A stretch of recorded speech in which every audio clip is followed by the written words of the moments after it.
All right, I think we are live. Had some technical difficulties, so we're gonna switch to a laptop. So I'm gonna be looking at my notes over here or over here, depending on what side you're looking at. But yeah, as you can see, the title, Jason Whitlock is a fool. Um, and just so you can get a glimpse of what I'm going at. Obviously, everybody has their own opinion on when you go to a movie theater and you watch a movie, right? Like how I feel about a movie is not the way you feel about the movie. And we shouldn't feel the same way or have the same take. However, there are some takes that I seriously doubt if people actually think what they say or are they chasing after clout. Because for some weird reason, Jason Whitlock thinks that The Sinners is a racist movie. Now, I don't know how a movie like that, a movie about vampires, the movie also touches about Jim Crow, touches about KKK.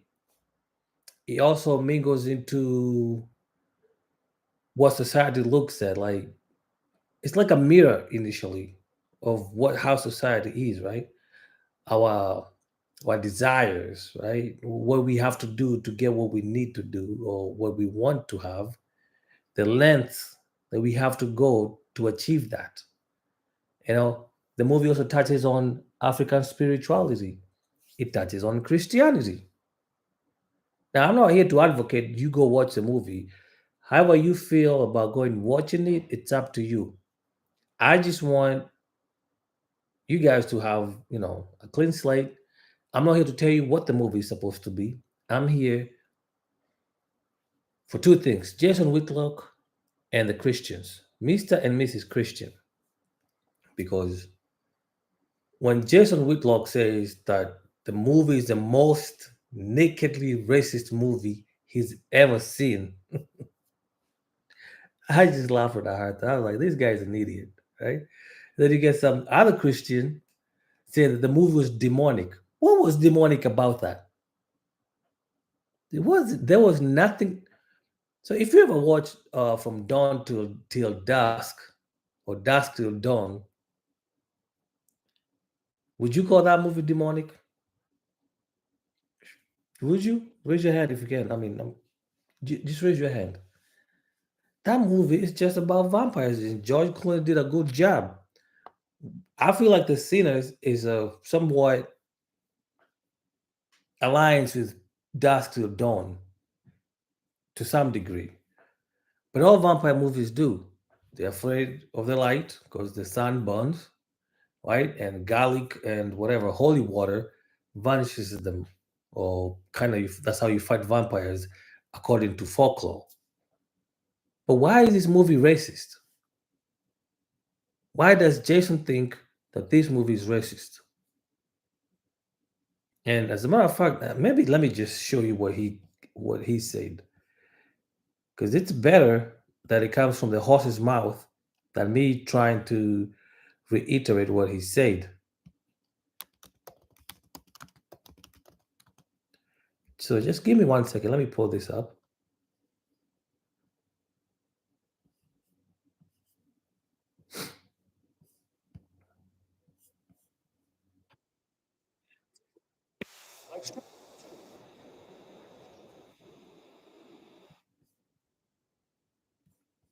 Yeah, bear with me here.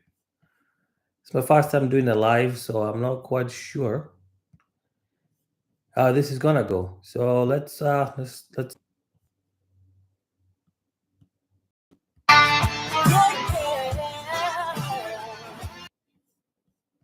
with Anthony, Virgil, and but Jack started tweeting about it yesterday, I believe, and I started responding. And Jack is a strong Catholic. He's a strong, again, bold person that's willing to stand up to the kind of bigotry that's being directed at white Americans. And, anything that I've seen in pop culture over the past couple of years, this movie I found to be the most offensive, the most blatantly and nakedly anti-white movie that I think I've ever seen.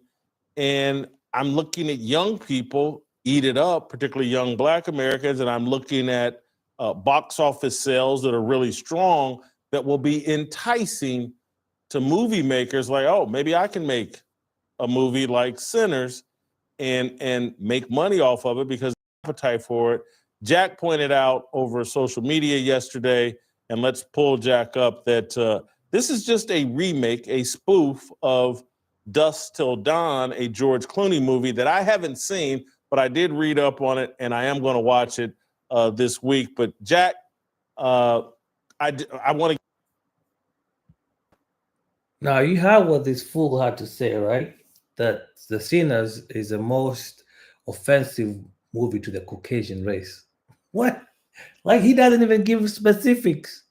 You go watch your movie for yourself, and you tell me that including the Irish culture in a movie is offensive. Was it the Irish dances, the music? What was so offensive about it? Was it because um, the folks down in Mississippi didn't allow the vampires in? Because that was the essence of the movie, right? There's a scene.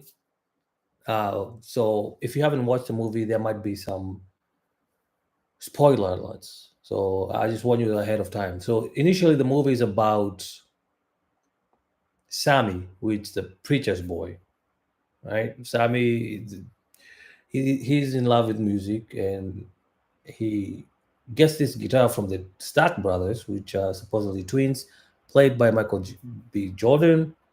Fantastic role he did, playing both scenes. But initially, the essence of the movie is this: they want to open a juke joint or club so that the folks, after our hard work, a day of hard work, they can go and enjoy themselves, have some beers, and party, right? And just African American folks or African folks, melanated people, right? So that's the whole essence without spoiling the movie. But then when Sammy plays his guitar, the vampires or the leader of the vampire hears the music and he calls him. And he even says, I just came here for you, Sammy, because your gift can unlock this entrapment that I'm in. And that's a lot of people missed what the vampires say, right? This Irish vampire. And at some point the vampire's like, hey, we just want to come in, and it's all about love, it's all about one.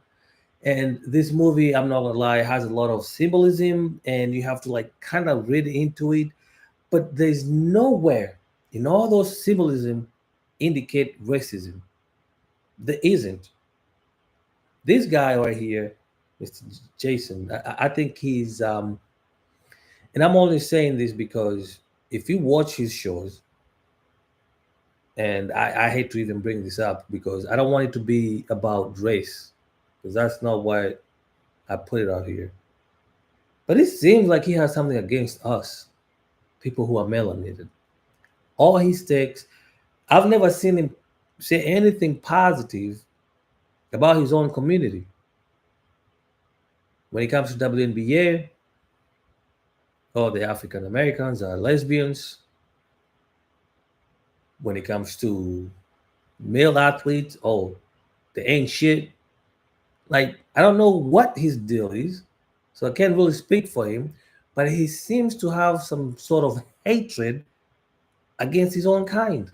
And I find that very grotesque, for lack of a better word. Because you can love any other community out there. There's nobody's challenging you that. But your own people, you should be able to love them more. You should be able to stand up for them. But it seems like every time someone who's melanated makes something great or does something, he has something negative to say about it. Whether it's Angel Reese, whether it's LeBron, whether it's the other women in WNBA, and if God forbid someone melanated says something against the other races, oh, it's this and this, you're being unfair, you're being unreasonable. Like, I don't know what his deal is, but if you had his take, like, is he mad that Ryan Coogler made a movie that in opening night made 45 million? Is he mad because a lot of melanated people are being gravitated to that movie just like Wakanda did? Right? And by his own words, if you go watch the whole entire podcast, he says that he doesn't understand what Ryan Coogler is trying to do with the movie. So for him to open up his big mouth and say that the movie is nakedly racist, it's ingenuine, right? He's a liar. He's a lying ass liar. Because if you admit with your own mouth that you do not actually understand what the artist was trying to convey, how can you then turn around and say, oh, this movie right here is racist? It's art, right? Ryan Coogler, he himself says he has some Irish in him. His name is Irish. So that's why there's Irish people as the vampires right there. That's his choice, right? And they are not the only vampires in there because some other folks that are melanated are also turned into vampires. So it's not just the Caucasian race that are vampires alone.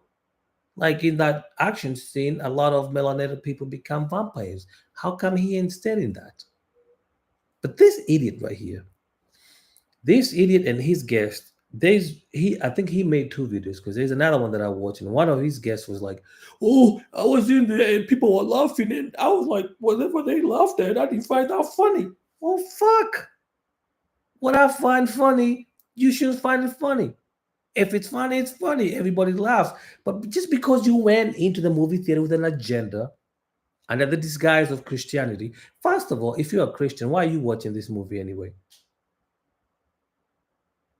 Because some of his guests are like, oh, it's an attack to Christianity. How is it an attack to Christianity? The movie opens up by reading Colossians or Second Corinthians or something, 2:10 or whatever, right? And that the guy just doesn't finish reading, or Sammy doesn't finish reading the whole passage that is there. Actually, let me check my notes here because after I watched the movie, I took some notes just to try to, remember the themes that were here. Yeah, so the movie, Sammy goes to see his daddy in the church where he has his guitar there, and he asked him to prepare for the sermon, and the sermon that they were preparing for was 1 Corinthians 10:13. That's the opening scene. Like, if it's an attack on Christianity, why would they read the Bible over there? See, what Jason is like misunderstanding,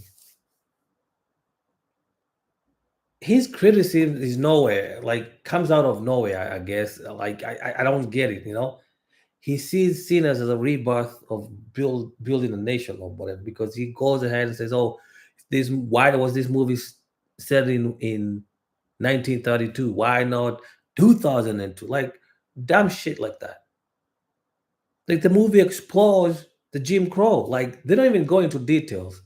It's kind of like of a joke when the Stark brothers. I don't want to give away the movie, so you just go watch. But the themes that are explored is like Jim Crow, which happened during that 1932. KKK was still around. It's still around now. People just hide it. They're better at hiding it, right?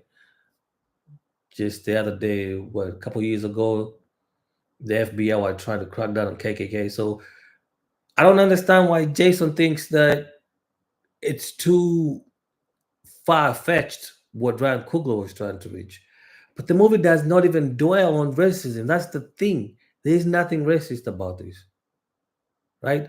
There's only one scene that maybe he could argue was racist because the vampire said, "Oh, you're not inviting us because of this," which is funny because that's what us melanated people do. We're like, "Oh, because we can't go to places because of this."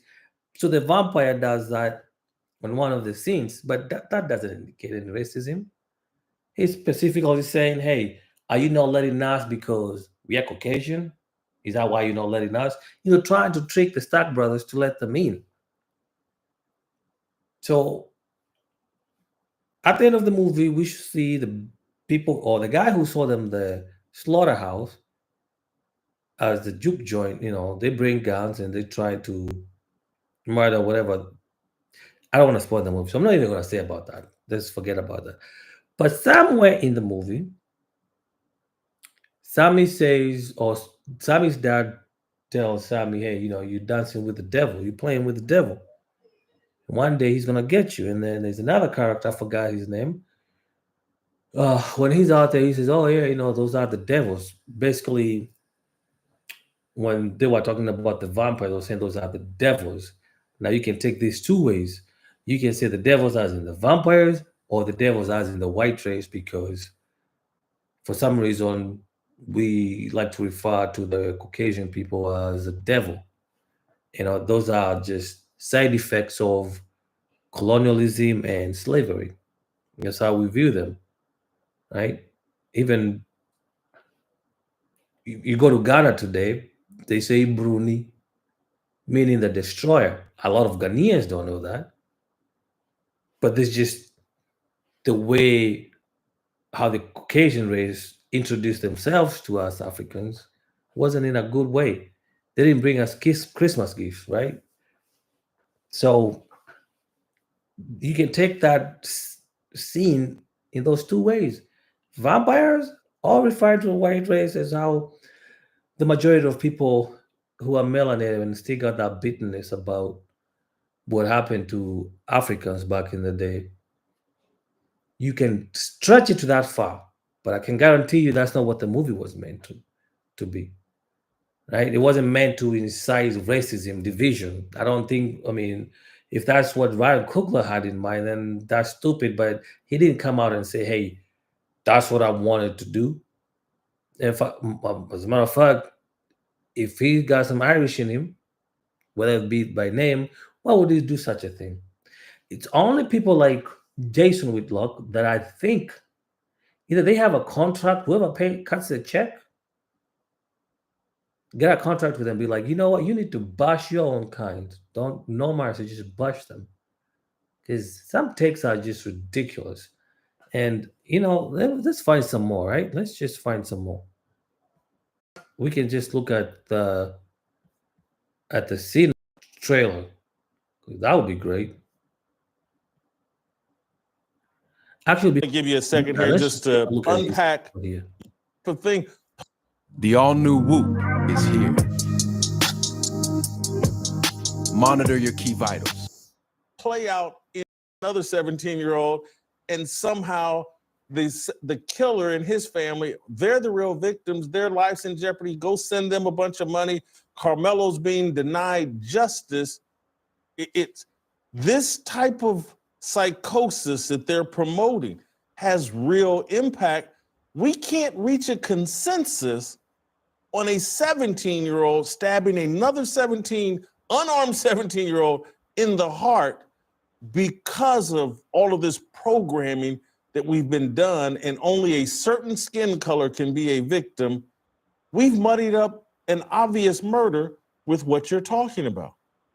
Well, that's exactly right. And what Dominique Alexandre had done at that press conference that he had, which, by the way, it blew my mind when I heard that he was holding a press conference. Because typically when, you're representing someone, I understand he's not the lawyer, he's an advocate, but even still, when you're representing someone, your words carry weight. So typically you would hear a press conference from the victim.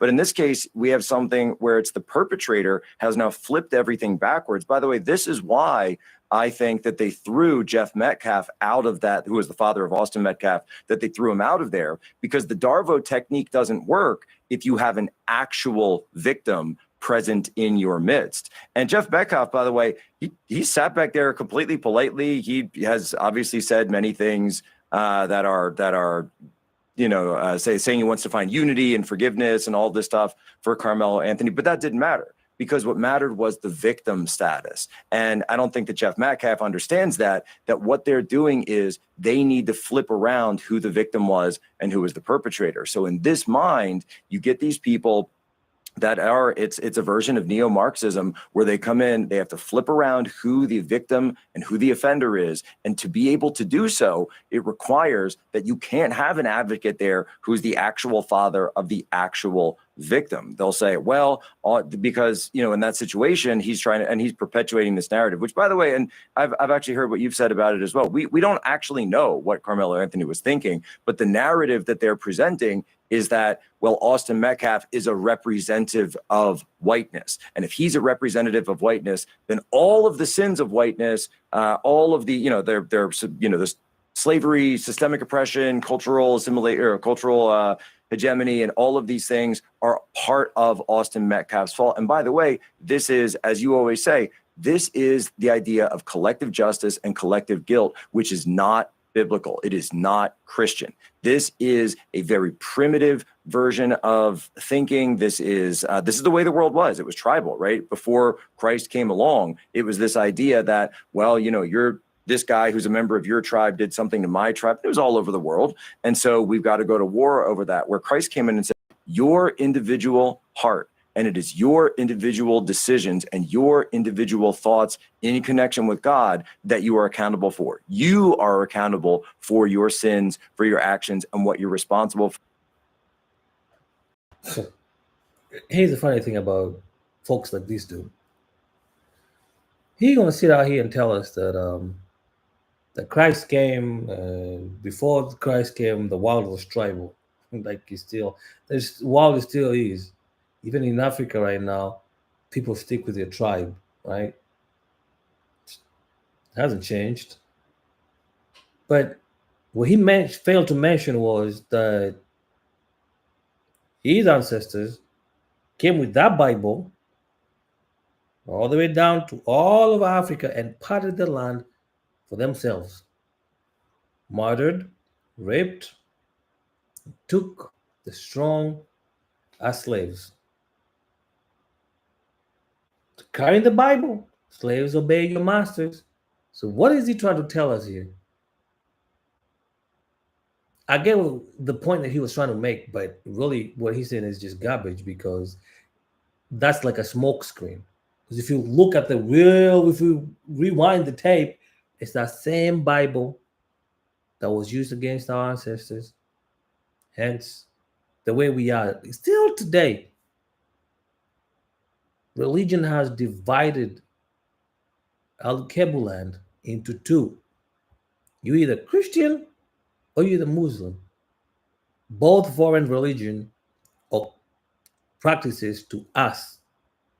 But when we practice Africanness or African spirituality, like it's portrayed out there in Sinners, oh, it's demonic. Oh, it's witchcraft. How is it witchcraft if it has... I don't want to get over emotional about this, because I'm trying to be subjective, not even subjective, objective.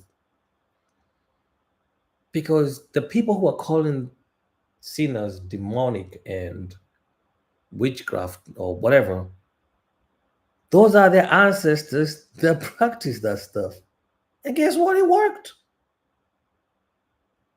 It worked. But I'm getting off the topic from what this guy was saying. Let's continue hearing a little bit of this.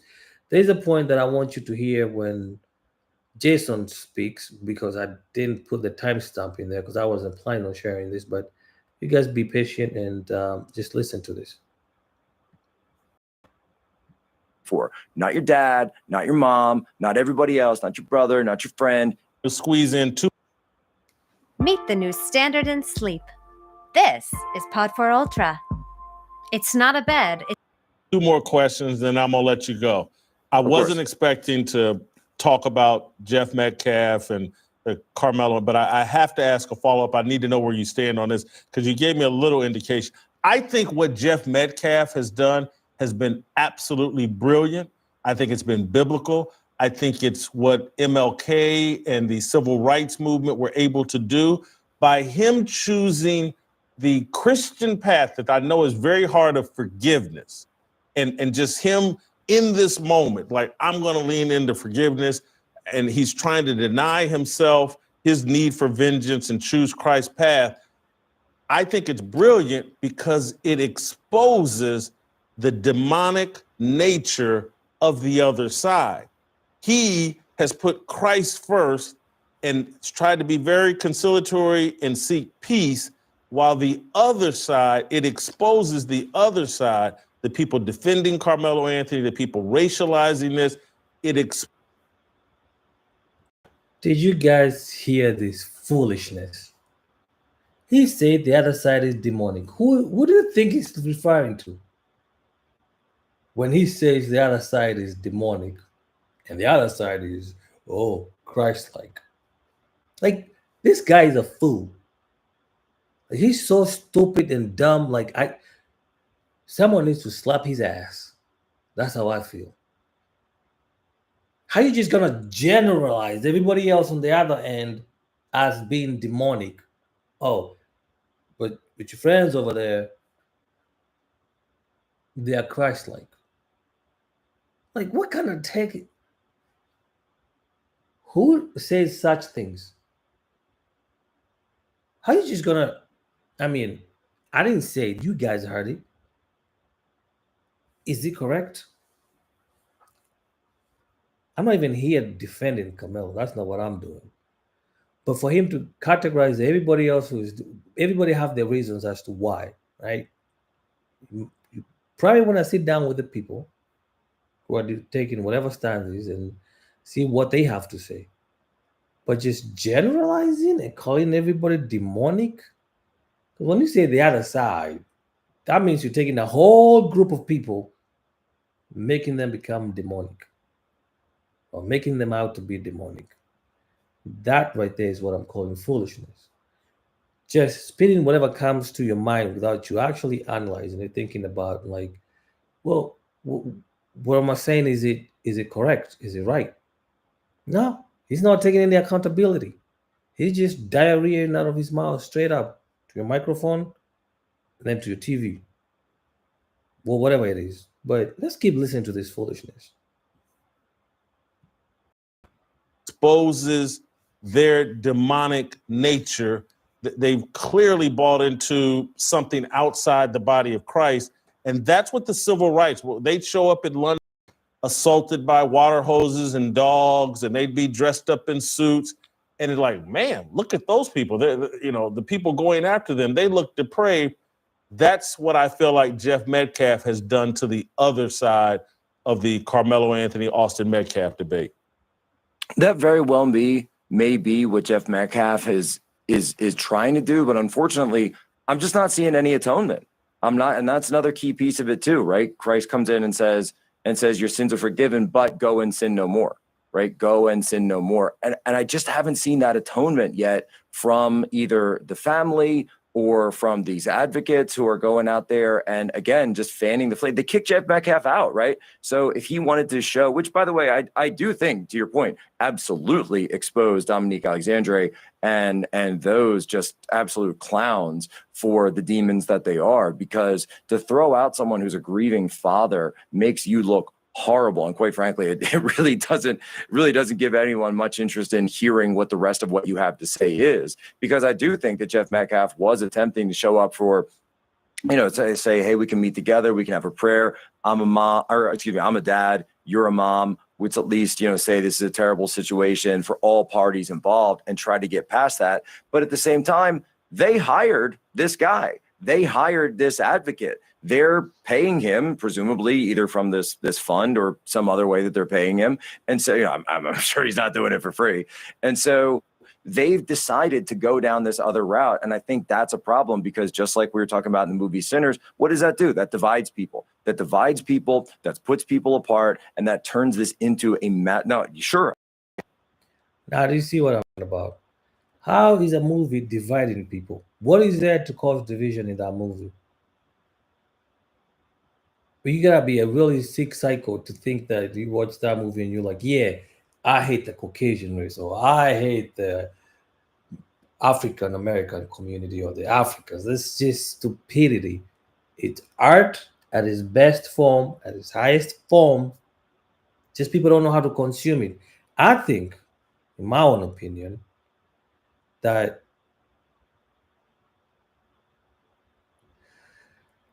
what Whitlock's criticism about this film, it's demonizing the Caucasian people. It's under the disguise of symbolism.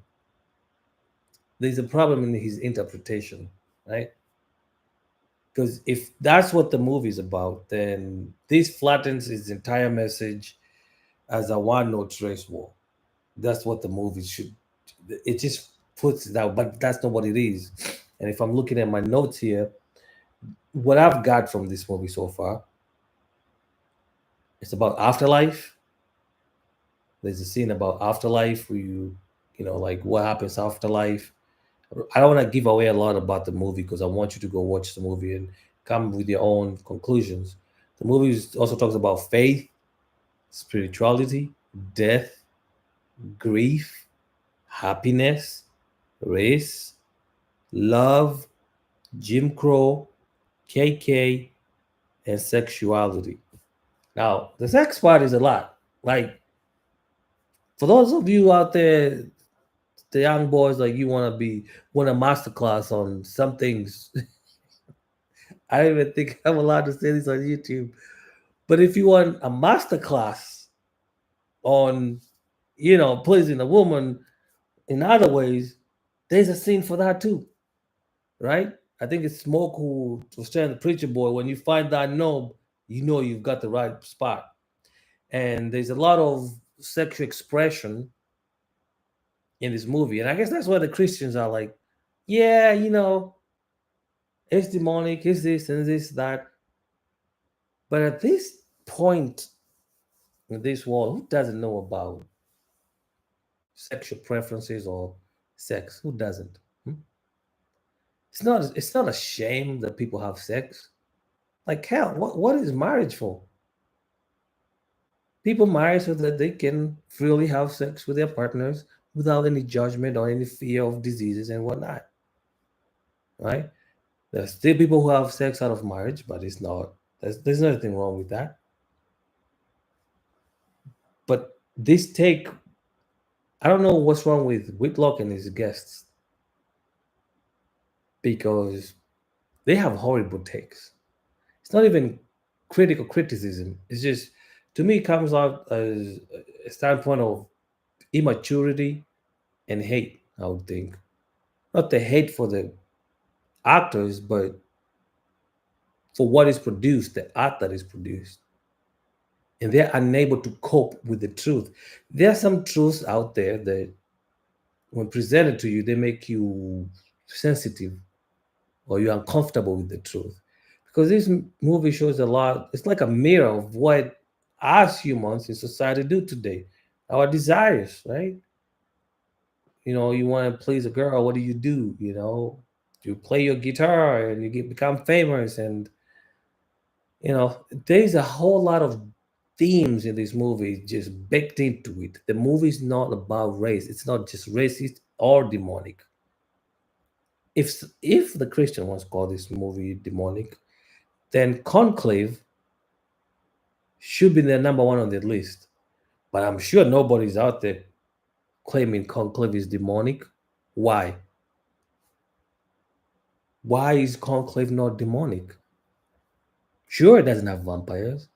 But at the end, the Pope who is selected in that movie has both reproductive organs for both male and female, and he becomes the Pope. How come I didn't see people go out with street signs and say, oh, Conclave is attacking our culture or our religion? Because essentially all of you churches are under Catholicism. You might call yourself Protestant, but you're still Catholic. Number one, the Catholic gave you the Bible in the first place. Can't detach yourself from the Bible, can you? Right? All your doctrines, the Trinity, the Holy Ghost, all of that, Catholics came out with. So no matter how you want to slice the dice, you're still Catholic, whether you're Protestant or not. You're still Catholic in some ways.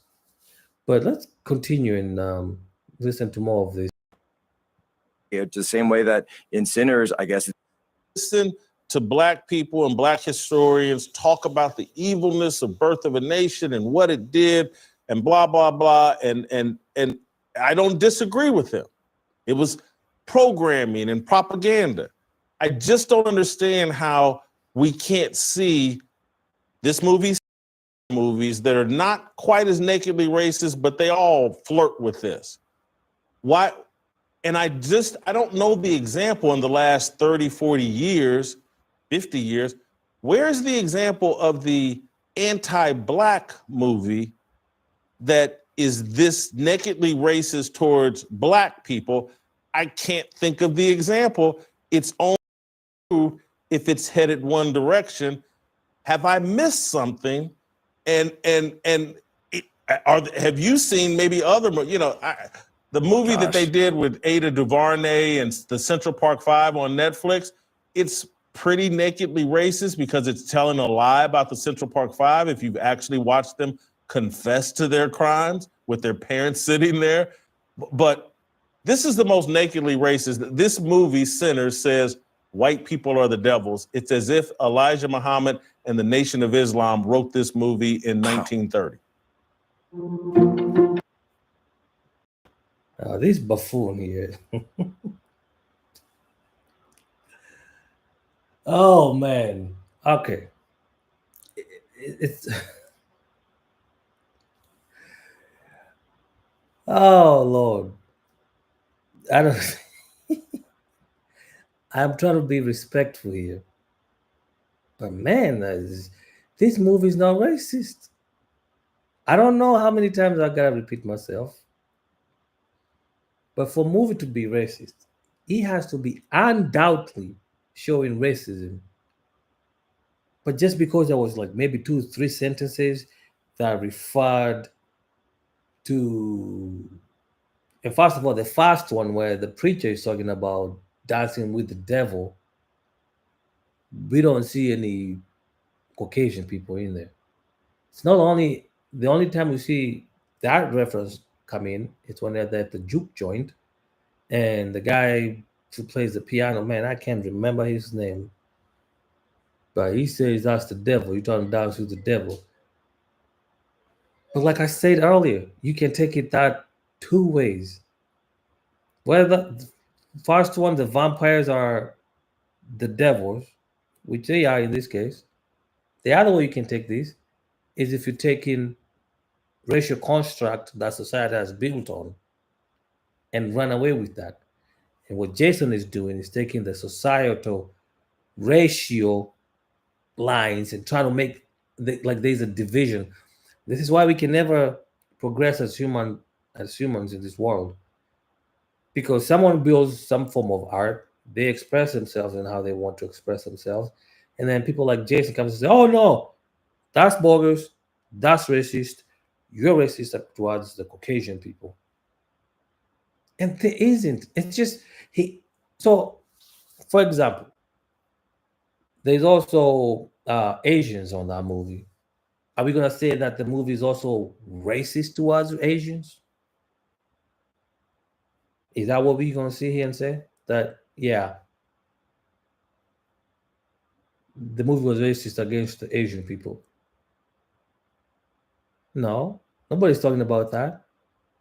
But sure, someone says don't dance with the devil, and it's all of a sudden African Americans are racist towards the white folks. If we want to go there, if we must, who started this shit in the first place? It wasn't anyone that was melanated. And I mean, he's just blowing the movie out of perspective. But let me stop rambling. Let's hear more of these guys, because he also has another episode. He made 2 episodes. And then we'll just finish this because I just wanted to put my thoughts out there, and I didn't want to give any spoilers out. So let's finish up here.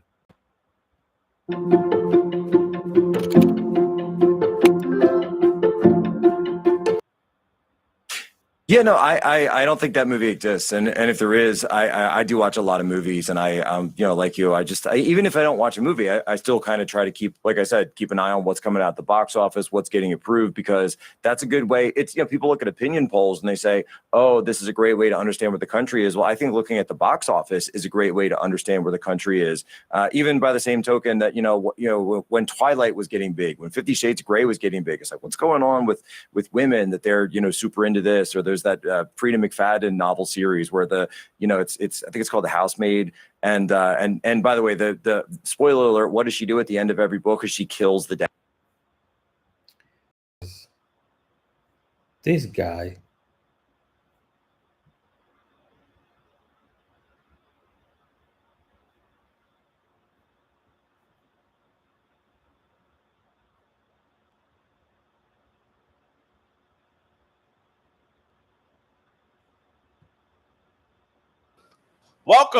Welcome to Harmony at the Movies. We're going to review the very popular movie Sinners. If you've watched the knew was coming, I don't know how he knew they were coming, and he prepared to ambush them. And then at the end, the woman that he killed, that he had sex with during the movie, she has a she died. She comes. I'm gonna make Kevin your take on the movie. Well, it started off really time period. Was it the 30s or 40s? 1932. Okay, got it. Yeah, so it was a time period movie. I thought the character development was great. I thought Michael B. Jordan was awesome. I thought all the characters were great. The church, I thought it was going in the right direction. But like you said, the subtle KKK, like when the guy goes to the house and you see the KKK hood. Yeah. Now, these people are in the same position as the black people were. They were basically white Jim Crow era folks working in the cotton fields. And then it was, there was some subtle disrespect. Well, I'm gonna say stop right there, because that's a lie. Those guys that he's talking about, when they show the KKK cloaks, was the son-in-law or the son or the daughter-in-law or the son-in-law of the owner who sold the slaughterhouse to Stock and Smoke. So how can they be in the same position? Again, go watch the movie yourself and you will see this guy is just blatantly lying. He started off great, saying, "Oh, I thought the movie was great, the character development was great," and now he's out here just hot garbage. Like, he can't even tell the truth. Just go watch and you'll understand what I'm talking about. Some disrespect towards, they were singing Irish folk songs. Here are these satanic people who are, infected with the spirit of Satan, it seemed like. And they're singing these joyful Irish folk songs, which I grew up listening to some of these, I'm half Irish. And then it got weird. Like, I didn't understand when they had the dancing and they integrated some of the new hip hop. They showed the DJ. I was a little confused. Now, see, folks, when you say you don't understand something, they don't say the thing is satanic or demonic, because you clearly don't understand what was happening. What that scene was doing was showing that some people are gifted, and their gift transcends through the past, the present, and the future. And what they chose to do was to show how blues has progressed from back in the day to the present, where that 1932, the scenario, to the early 90s, early 80s hip hop, to the latest hip hop where everybody's twerking and all of that shit. Now, he out here making it seem like that was so absurd. How can they do that? BS. This is bullshit. He's just butthurt. First of all, he's saying he's half Irish. So if he's half Irish, he should know that that movie was not racist. There's nothing racist in that movie. He should know that. He just said the songs that they sang, I danced to them when I was young. So Ryan Coogler can't put the same song that you danced to in a movie? If he does, it's racist. Like, Make that make sense. All because the characters that were put on there were Caucasian and they were vampires. So now, besides Blade, how many melanated vampires do you know? Yeah, count them. Blade, who else? Mostly vampires are played by Caucasian races. In almost all the movies, 99% of vampire movies is played by Caucasian people. So for them to sit here and say that that was offensive, does that make sense to you? So if that's offensive, then George Clooney and that whole entire Dawn Till Dusk, then that's racist as well because they were played by Caucasian races. Or Twilight, that's racist too. Because the vampires are Caucasian people. So I don't get this. Again, lack of critical thinking and just moving with feelings. Sometimes you just gotta sit down and put your ego down and just actually just do a due diligence, do a research on the topic. By that, but it's a movie, so I went along with it. And then I didn't really understand, like you just mentioned, the KKK guys at the end coming, and where did they come from? There was like a plot loss for me. I didn't understand why that happened and why he had to kill them all. I know he said early on, if you come back on my property, Yes. I'll kill you, which, How did he know they were coming, though? He was prepared. How did they he didn't know? surprise him. Yeah. Well, and this is after being up all night. Yes. Fighting. I mean, these guys gotta be so dumb. It's 1932, right? The guy said, I bought this property from you. I don't want to see your ass again. You come show up at my door, I'm going to shoot you. So for them to sit there and ask, oh, how did he know that the white folks were coming back? Like it's Mississippi in 1932, right? He already seen some crap all night. Why are you questioning the plot of the movie?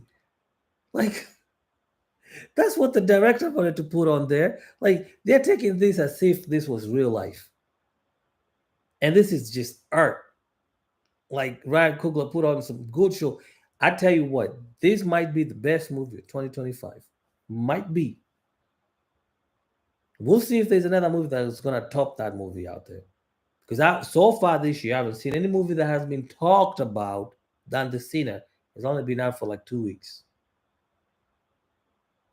But it's three kind of peoples or persons. The Christians who thinks it's demonic and all that other crap, and people like Jason who thinks it's racist, and there's the people who are defending the movie, saying it was great. Here's what I listen to a lot of people talk about it, and that's why I even decided I'm gonna go live today. And of all the people that I listened to, one that surprised me was Brother Nathaniel from UIC or whatever. Those people wear purple and gold and they march around with the Bible, whatever. Hebrew Israelites group called UIC, IUIC, whatever their name is. Brother Nathaniel. And he got out his Bible. But at the end of it, he still said the movie was great. Now, if Brother Nathaniel is saying the movie was great, I don't know what all these other people are complaining about.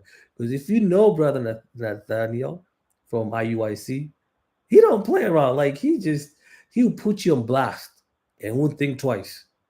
So when I see people like them complaining about it, especially this dude right here, Mr. Walker with the Walker W right there, down the line he says, "Oh, the movie wasn't fun. People were laughing. I didn't laugh."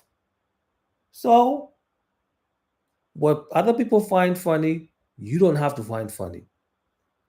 But let's continue listening to these folks because I just wanted to show you guys like this guy is just something wrong with him, man. Something is seriously wrong with Fighting the vampires. Yes. And there's an interesting take about vampires. I know Jesus versus vampires. Jesus came to give his blood so that we can have life. Vampires come to steal your blood so they can have life. It's all about, so Christianity, Christ is about giving his blood, dying for us.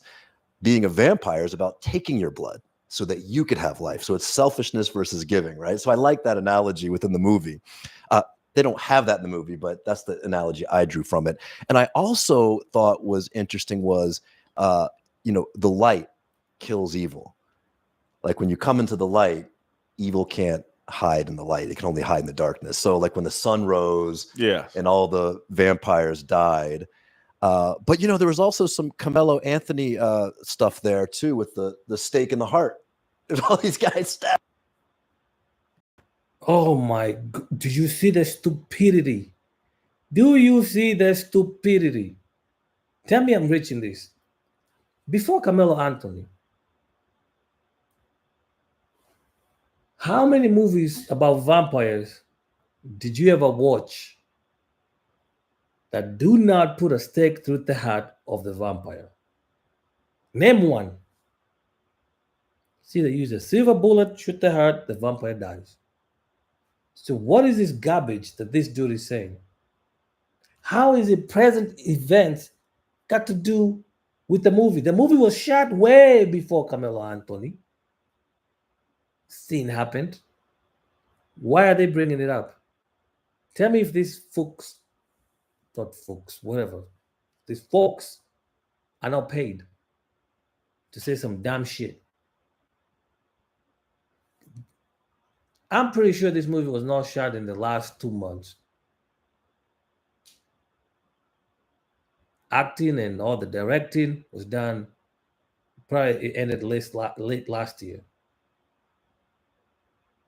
Again, someone asked, what does that have to do with the movie? George, you are very correct. Wooden stakes are used to kill vampires, even way back with Bela Lugosi. Oh my God. Thank you for that. Thank you.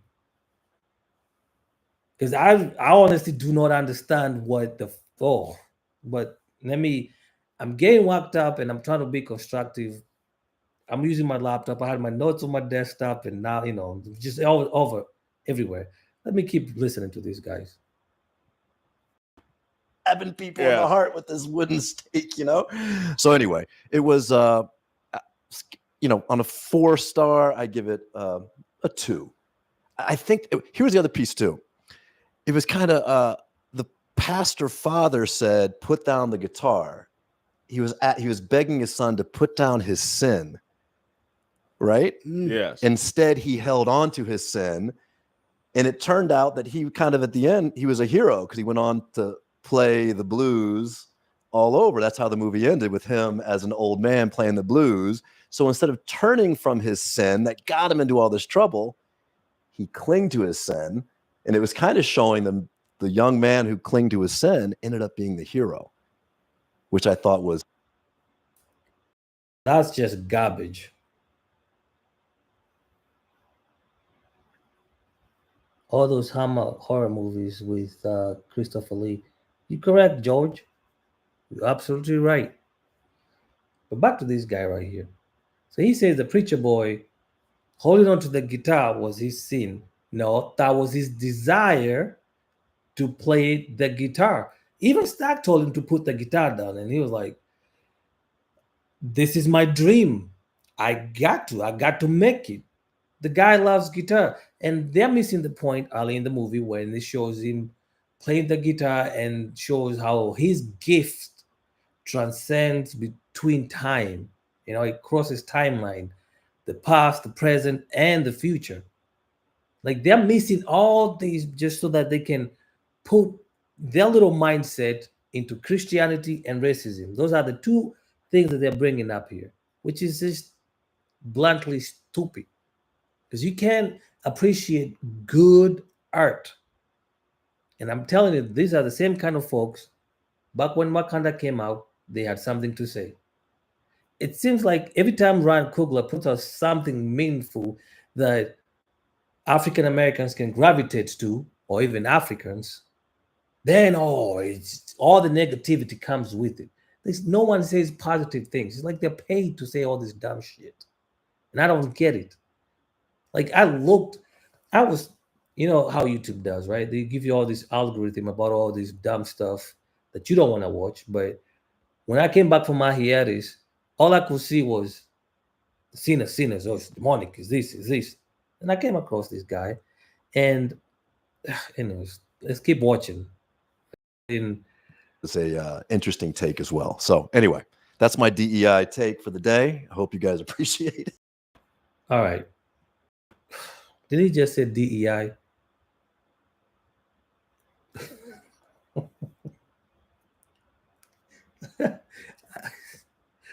How?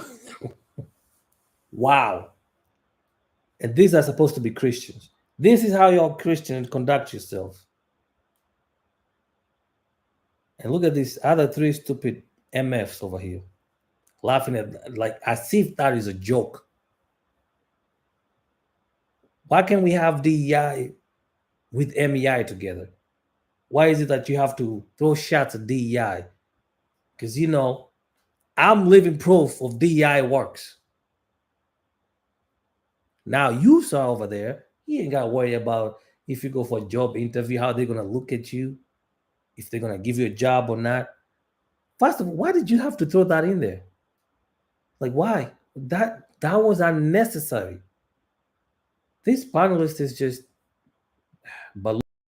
Virgil Anthony, who wants to go? The Walker brothers, who wants to go next? Age before beauty.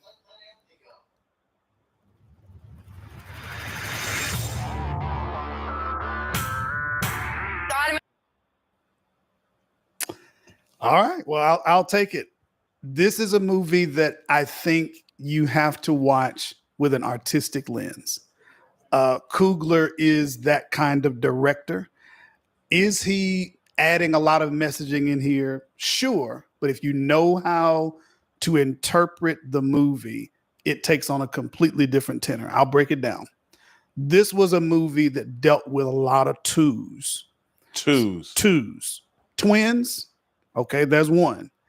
Basically, two different movies. You had a timepiece movie that could have just followed the narrative of the twins. Had you watched that movie, you would have, followed them, running this juke joint, having the party. Like that could have been an arc, following their stories with their love life. That was a whole movie in and of itself, dealing with Black and the issues with racism and things of 1932. That's a movie. Then you have a horror movie, a vampire movie, basically. So he puts both of those together. There's another two. You deal with slavery or the mindset, sharecroppers, etc., versus freedom. Okay. And when you look at that term freedom, everybody in the movie, and even everybody now, has an idea of what freedom is. Freedom could be financial freedom. Freedom could be, I'm free from my past. I'm free from this system. I'm free. Almost everybody in the movie, the main characters, had something that they were trying to get free from. So there's that angle of it. You had the whole KKK issue, racism issue. That was all in there. So all of that's in there. The whole deal with the racism, I don't see him trying to really make the argument about let's hate white people. It's a timepiece. Like if any movie that's set in that time that dealt with the culture, you're going to deal with that tension between Black and white. So that I didn't see him pushing. As it related to some of the things you did. Man, I know this brother right there. He said it best. The time the movie was set at, you can't have that without the tension. Right? And he straight up said, hey, he's not trying to push racism. I wonder what Jason is feeling, because this guy just went against what Jason said earlier in his other video, that the movie was the most nakedly racist movie against the white folks that he has ever seen. I'm glad he brought another point of view, because Jason Whitlock is a fool, man. Like his takes are just stupid and dumb. Different kinds of music. it's actually said in the movie when Sammy was playing, he said that music has a transcending culture and time, past and future. So you had the old African dancers, but you also reached all the way to hip hop in the 90s. So that was just kind of a play on what music was doing. I'll say this so Virgil can have some time, because I got more, but I'll say this for Virgil. The other piece was Sammy was having to make a choice. Here's another two between the path that he wanted to take. He liked the path of the twins, this rough, evil path that they were following. You know, there was gangsterism involved, but it made some money. They did what they wanted to do on their own time. But then you also had the path that his father was trying to give him of, hey, follow the word, follow this path. He really, at the end, doesn't choose either. He chooses his own path. He doesn't go into crime and gangster and all of that. He doesn't take the path of his father in the church. He just kind of, hey, I just want to do some music. And that was him throughout the whole movie. Did he get into some of the other things? He was sure. I think about that. What he just said and what the other dude said. The other dude said he couldn't let down his sin. His father told him let go of his sin. But Sammy's love for music couldn't let him. That's like someone telling you, drop your dreams, come do this, because I do it.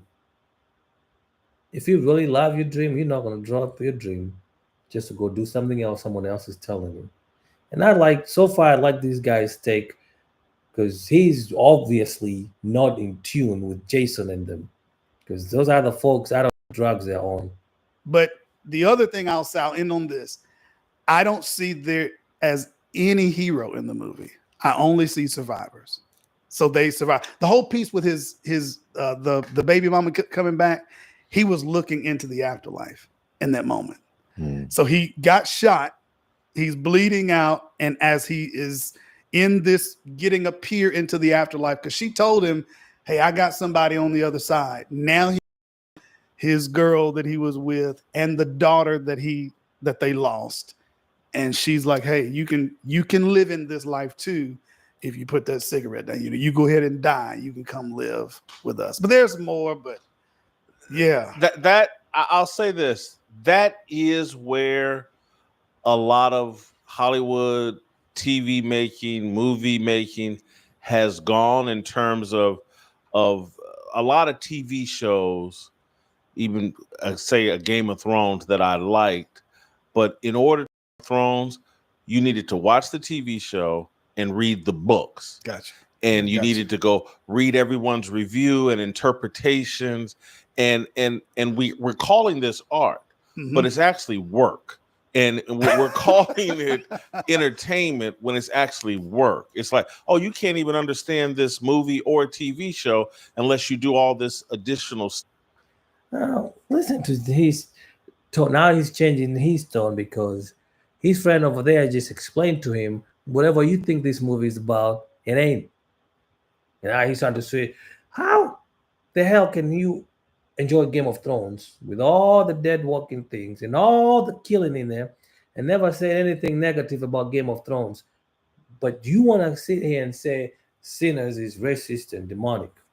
Study, and we've turned this into, it's a religion basically. It's like, nope, you need to go to movie study like we go to Bible study so that you can fully follow. I'm just telling you. No, I agree with you. No. So basically, he's saying we should be lazy. Just watch whatever that comes out there. George says, so he likes Game of Thrones and all the stuff that goes on in that show, not Sinners. Exactly, man. Does it make sense to you, George? Oh, man. Oh, George, you're awesome, man. Tuning in, man. No, I'm being dead serious. This is not, because I see it in all TV shows. Breaking Bad, that people call one of the greatest, and first 3-4 seasons, it was great. Yeah. And then I saw the showrunner, and I forget his name, but he was very popular. He befriended everyone in the media, and the key Alan Sepinwall, and there was these key TV critics Yeah. that he would feed inside information to about, well, here's what Walter White was thinking in this moment. This is what Gus Fring was thinking. And they'd go write stories, and they built big careers off, we'll interpret the TV shows. You Gotcha. watch them, then come read our stuff, and we'll tell you what actually went on. Gotcha. And TV used to not be that way. The Godfather, when I go to the movie and when I watch it over and over again, that movie, that 2.5 hours, that's all I need. And I have read the book since. Okay. And when I've read the book, I was like, man, they really captured the book. The movie actually captured the book, and they exist independently as great art. This 1 and 2, not 3. Yeah, 1 and 2, but they existed as great art. Yeah. This stuff here where you have to, because I'm only speculating, but the young people I saw in this audience, there's no way they understood any of that. There's Probably to not. this, there's to that. Yeah. That comes from study. I don't think, and not. Okay, so if you're not the smartest person, you shouldn't be talking. Don't just insinuate that just because people are young, they don't understand art. Kids nowadays, they know more than we ever known when we were growing up. We didn't have the internet on the tips of our hands or anything. They got all these tools in their hands, and if they want to educate themselves, they will. But let me kind of scroll past about this, because hear what this other gentleman says, because just to respect thing your for time. me was when it was the singer and the son with the music. The pastor at the church, he was all about the law. That there was specific things that his son needed to do and needed to stay away from sin. But there was no grace. There was nothing. It was, this is what you need to do. Don't do this. Do this. And then when the son made the choice to leave, it was even in his departure, as he began to speak the scriptures, he shut the book and quoted the rest of it from memory, like, yeah, I got that. I'm gonna go do what I want to do. And so it was just kind of a dismissal of all things religious and Christian. After that, the movie for me just took everything from there went downhill.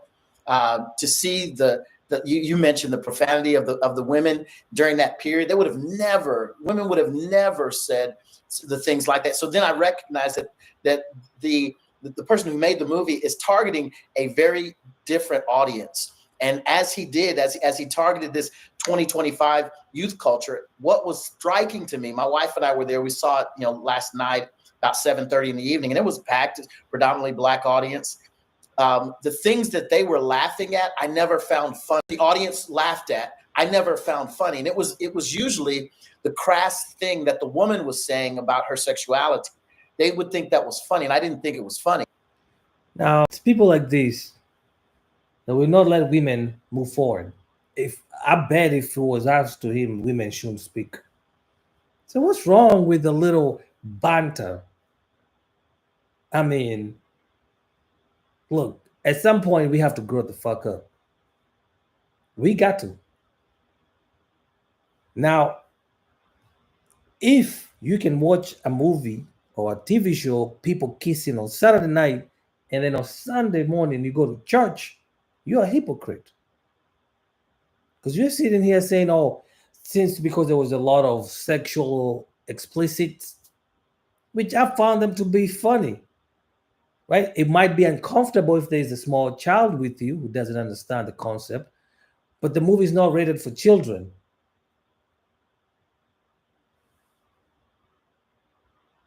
Or George says, I'm not a fan of cursing either. However, it's not going to break me and I'm not crying over it. Well, there you go. At least you know yourself. These guys, they make it seem out like,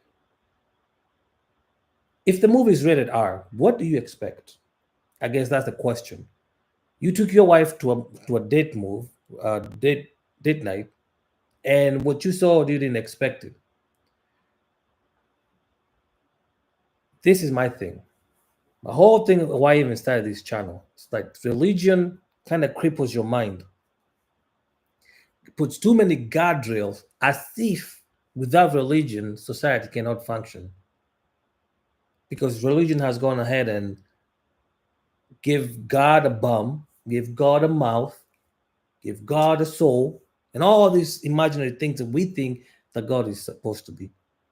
And God says, "Oh, you cannot say certain things. Why can't you? Why can't you say certain things? If a woman expressing their sexuality is a problem for you, sir, maybe you need to take that up with your own self and your God. Be like, hey, I didn't like what those women describe themselves. If anything, the movie was just genuine. Like when people out there that are not Christian, that all go to church and pretend that they're doing the righteous rituals that you guys like to do out there, they are genuine with themselves. They talk about these things, right? And a woman expressing her sexuality in a movie should not be a problem. Now, if that was down the street, you might be like, hey, I don't feel comfortable. But this is art. Art. I mean, how come you're not going on strike about those video holes out there? There's a lot of video holes out there. How come you don't go out there and was like, hey, there should be no more? What's this new thing? Can't think about it. Where people are doing it at home and just streaming it, and supposedly they make more money than their NBA players collectively. Oh, whatever. I don't mind what it is, but George says if the movie is rated R, I'm not going to expect sugar plum fairy such. Oh man, Giorgio, you're funny, man. You cracking me up though. You quit ranting now. And then the things that I did think were funny, no one in the room was laughing at. So I realized this movie is not made for guys like me. This is made for a different audience, targeting a different idea altogether. And I love what Anthony did, and with the twos and the different things. And after I watched the movie and I listened to people talk about the movie on TikTok and were given their ideas about what was going on in the movie, it became clear to me that there's a lot of folks doing kind of what I call the matrixing of a movie. In other words, whenever people were watching The Matrix, there were 20 million ideas and Matrix philosophies and all these kinds of things that you could kind of put together based upon The Matrix. And people were doing the same thing with this movie in particular. And in my opinion, it didn't even have the depth of anything like The Matrix. It appealed to an audience who saw white people as devils or vampires. Okay, we're back to this bull again. I mean, every time I try to give these people grace, they bring up the bullshit again. Just because, and just go watch the movie. There is no way in the movie that they explicitly say the white people are the devil. No, it's a play on words, right? First of all, they keep referencing African Americans as black people. Now, I made a video about the word black. What the two dictionaries that I read say what the word black means. The connotation that comes to the word black is evil. How come you ain't complaining about that? How come you're not complaining about being called black because black connotates with evil? That's why I refuse to call people black. And if I catch myself saying the word, I usually just rephrase it and I either say African, melanated people, or African Americans, because of what the word black means. And I challenge you, you go pick up a dictionary, don't go on the internet, go or bookstore, open up a dictionary and read what the meaning of the word black is. It's not just a color. There's more to it. It corresponds with evil. But gosh, I lost my track of thought. Let me just go back to this video. Saw them as oppressive or oppression. It identified music as the savior. Music is now the savior throughout. Christ was abandoned early on. So music is the savior. The way that they play. Again, they keep bringing up Christ. This movie wasn't about Christ. Just because the movie says sinners doesn't. You shouldn't sit there and say, "Oh, it's about sinners, so it should be talking about Christ." That's not what the movie is about.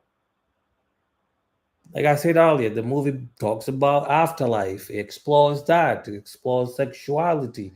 It explores Jim Crow. It explores KKK, oppression, love, death, sadness, happiness. All that are incorporated in this movie. But people are choosing just to stick on the negative side, either it's satanic, demonic, racist, and forgetting that there are other avenues or other genres that were explored in this movie. I don't know why they keep doing this. Like, be constructive. If you're gonna be criticize something, go all the way. Say the good and the bad. You can't just dwell that is supposed to be there. And it had been throughout time, which was that scene, the scene that was all confusing with, scratching DJs and hip hop rap and, the music of the day and all of that. Music was the savior. And so that was the theme. Sexual freedom was the expression of the day. Everybody was trying to get sex. Some of the sexual relationships didn't even make sense to me, but I guess they were there to prove some kind of point. Witchcraft becomes their protection. I thought that was the strangest thing ever. That they God, this fucking guy. Sorry, George. I know you don't like cussing, but man. No man, no man, no man. So African spirituality is witchcraft. I can speak on this because I'm from Africa. I was born and raised there. So I can say a thing or two about witchcraft.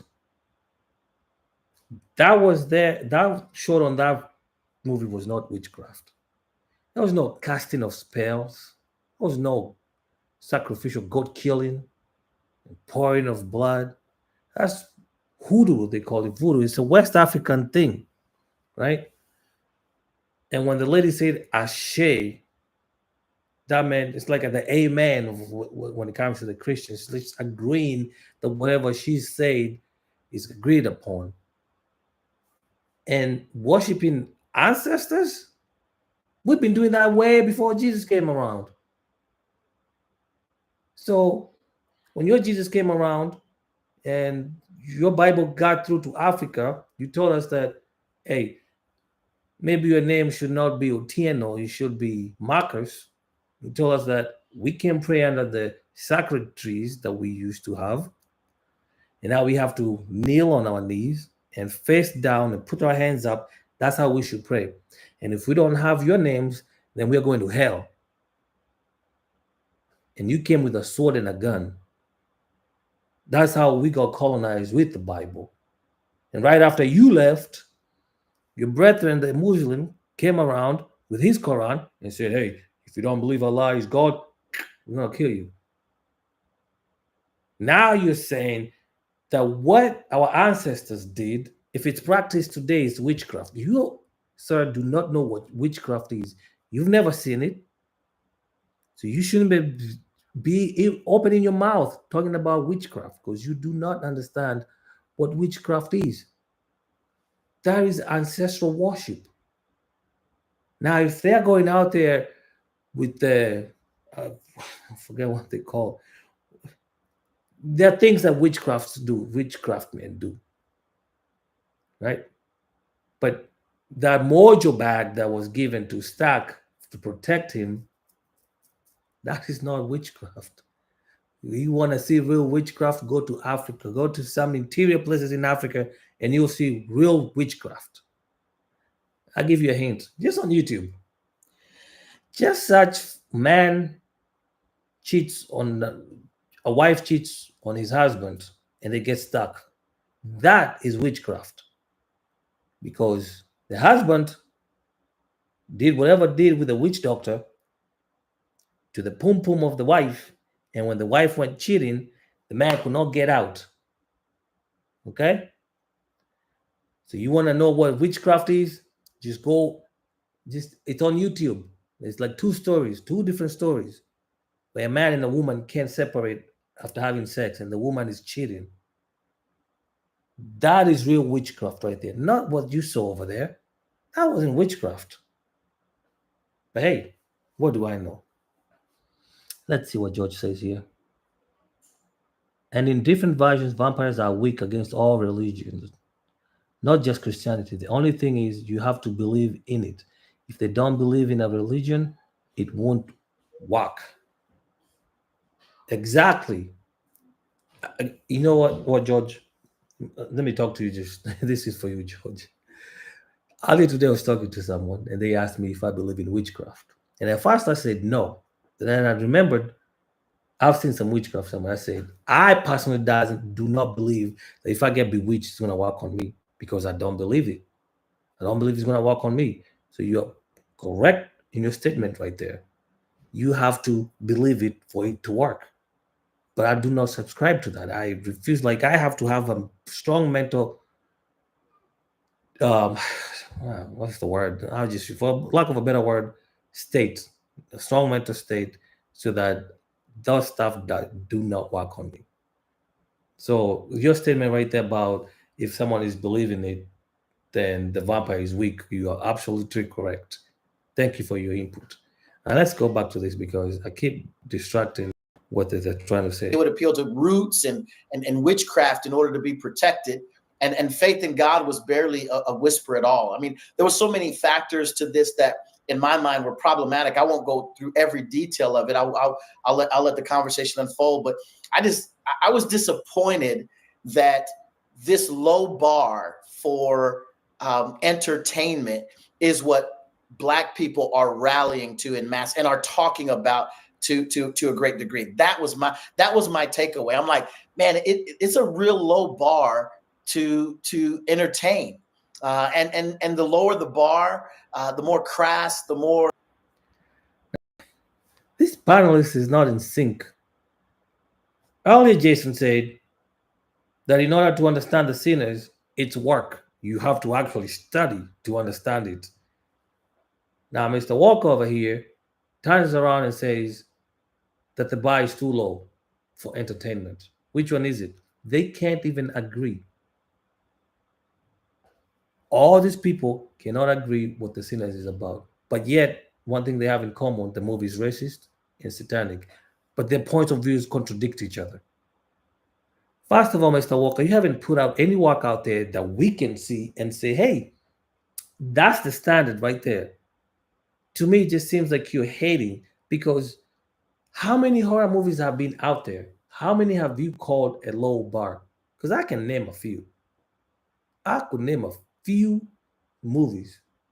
For example, Final Destination is a crappy movie. I mean, I can't even watch that shit. What's the other one?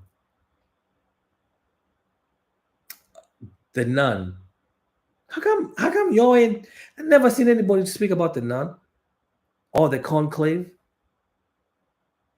Like obviously, The Conclave is not a horror movie, but the ending, the Pope has both genitals. I don't see any you guys going, hey, the Vicar of Christ cannot have both genitals. Like, what is it? What is it about Ryan Coogler's movies that you guys hate so much? Wakanda came along, you all had something to say. See, there was witchcraft in Wakanda, and now it's, man. Exactly. The Nun would be considered anti-Christian. But nobody talk about that. I don't see anybody saying anything about that. Man, George, you on point. You on point. For me, the way I view this, from what I've listened to these guys, it seems like whenever Ryan Coogler puts out something, someone has to say something negative about it. And I don't know why. He's successful, or is it the fear of the more carnal, the more, the farther away we can get from anything Christian or spiritual, the more people seem to flock to it and appreciate it. It seemed the only time there was racial harmony was when people got bit in the neck. Like that's the only time was when they all went to evil. And they all started saying the Lord's Prayer together in unison when they were all infected with evil. My other question is, what happened to the Choctaws?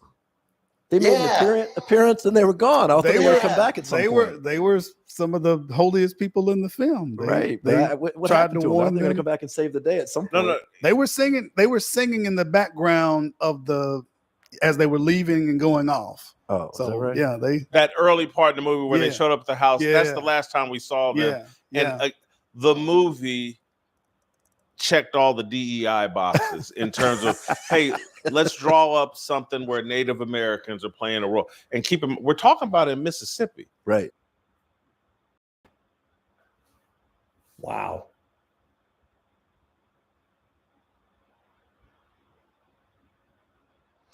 George says, and in fact, there was a good deal of devil movies recently, and Whitlock was silent. He's only talking because people in the film were black. Exactly. That's how I feel too. Right? He didn't he didn't say anything about all those other stupid movies out there. I mean, right now there's a Nun, there's The Exorcist, right? The latest one with Russell Crowe, that one. The other one about Interview with the Devil. There you go. About the other one about the nun that goes somewhere else to. Oh man, I forget the name of that one. There's a number of movies out there that anti-Christian. Nobody says anything about them. And now these guys, I don't know what's the deal with this guy. He's saying that the only time people became one in harmony is when the vampires beat them and they became evil. How is that harmony? Like, it doesn't make sense because there were still the people alive that was trying to survive. So there's a separation of, if you want to call them good, let's call them good versus evil. Because that's what seems like the theme here. But I feel like these panelists, they didn't really put thought into these. They just went by emotions. And one thing about emotions, truth. Right. I thought that was the Native Americans were more West and Oklahoma. It's chalked on Mississippi, but they got mostly in Oklahoma for sure. Got you. And so. And you know, this fact that, like, how is that DEI? Man, this was their land to begin with. That statement from Jason is just, well, respect to George. It's just, I want to curse. It's just wrong. Like, how is that DEI? And it's only what, like 30 seconds when the natives are chasing the vampire, trying to kill it. How is that DEI? What is he gonna say next? No, George. No matter what, if it's my show, I mean, I read. You don't. I mean, I don't have to. I can be respectful, George. Okay, I'm not. I have to be considerate, right? You know, not just for you, but for others who might not like me cursing or whatever, right? But I'm not promising that I would not curse. You know, once in a while, you know, shit and whatnot will come out my mouth. But anyways, I get you, yeah. But you know, I just try to be respectful to everybody because, hey, if I said something, I didn't like something, and anyways, let me stop explaining myself further. But anyway, that scene with the natives were trying to catch the evils before the sun was down so they can vanquish the vampire. I don't know how DEI got into this. Like, do you see how the brainwashing is in here? Because when you are in a position where you're somewhat privileged, no matter what race you are, and I'm speaking this out of experience, and everybody who knows me, they know what I've went through before I got a job first. Interview after interview. There are some interviews I went into and I had to interview myself just because I walked into an office and I didn't look like them. And funny enough, let me not even get into that. besides the point. I just don't understand why they had to bring in DEI. Well, it was supposed to be MEI then? Because if that's the case, why are they complaining? Because we have Asians in there, right? Oh my gosh. I can't even think straight with some of these comments.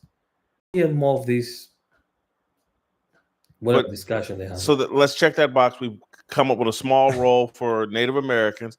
Let's this is pure hate. We're deep down south, and a Chinaman and his wife running the biggest store down there, and so we've put the Asians in the movies. Right. Do you see history?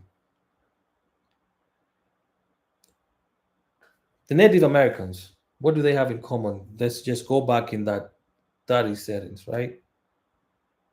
They were put into camps or whatever. Their land was taken. The Chinamen, as he calls them, didn't they build railroad tracks alongside the African Americans? Like, the Asians did put something into the economy of the Americas.